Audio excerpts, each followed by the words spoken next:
Halo, selamat pagi anak-anak. Bagaimana kabar kalian hari ini?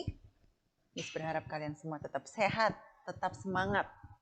Walaupun kita masih belajar dari rumah. Kalian di rumah, Miss di sekolah. Ya. Hari ini Miss kembali meneruskan pelajaran minggu lalu. Minggu lalu kita sudah belajar tentang sikap-sikap yang sesuai sila Pancasila. Sila pertama, sila kedua, ya. Oke, hari ini kita belajar tentang sikap bersatu dan bekerja sama menjaga lingkungan di sekitar kita. Sikap bersatu ya. Oke, kita belajar bareng-bareng di sini. Bekerja sama.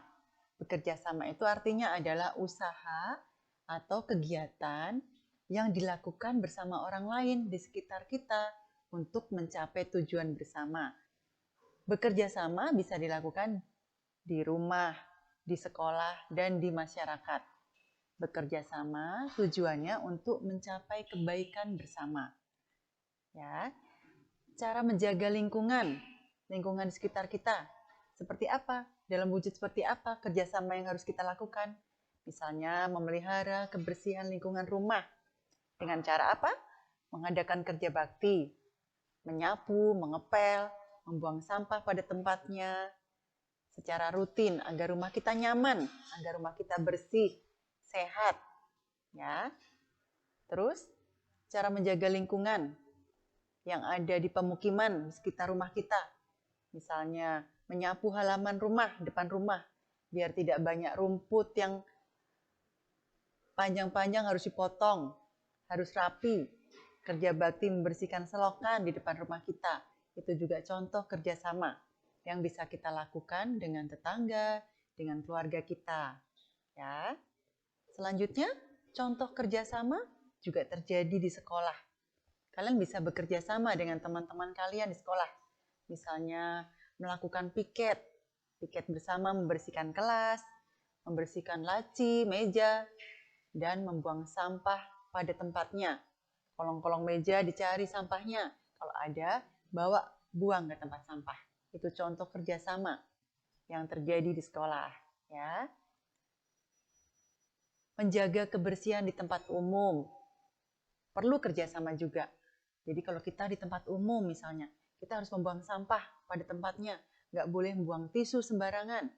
Terus kalau kamu bersin-bersin atau batuk misalnya di tempat umum, kamu tutup mulut kamu, hidung kamu dengan sabut tangan atau tisu. Ya, itu cara menjaga kebersihan lingkungan di sekitar kita. Selain itu, apalagi bekerja sama bisa juga dilakukan dalam permainan tradisional. Coba siapa yang pernah bermain tradisional? Bermain lompat tali. Siapa yang pernah bermain lompat tali? Pasti kamu bekerja sama dengan teman-teman kan? Lompat tali bisa nggak sendiri?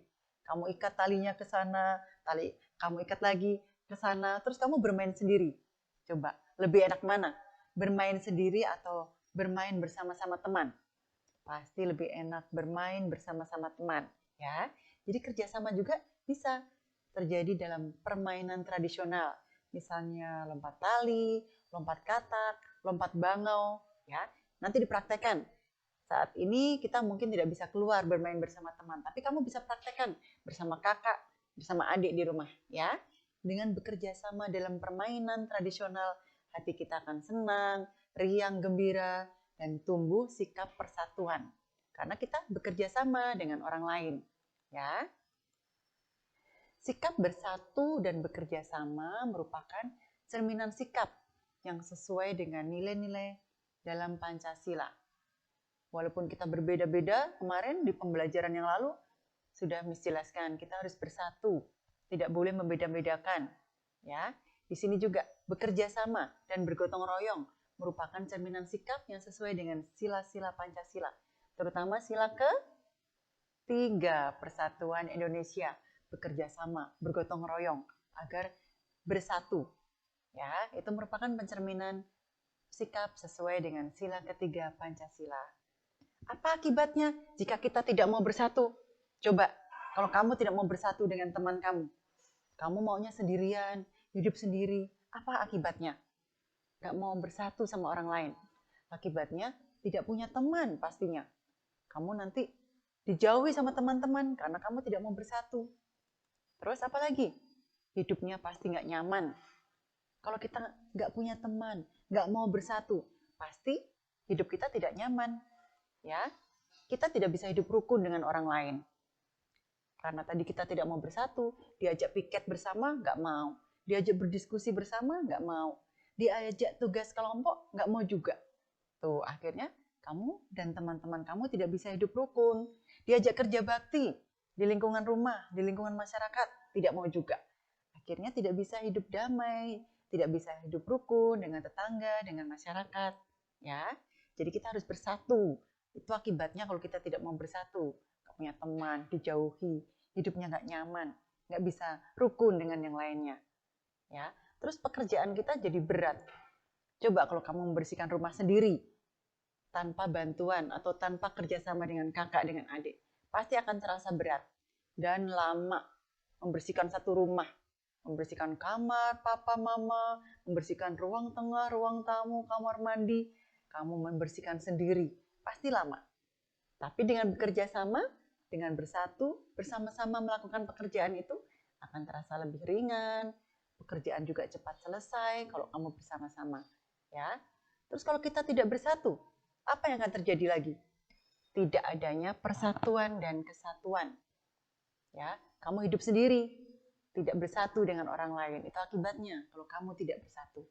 Makanya kita harus hidup bersatu, rukun, mau bekerja sama dengan orang lain agar kita bisa hidup dengan damai, dengan nyaman, bisa hidup rukun dengan keluarga kita, dengan teman kita, dengan tetangga kita.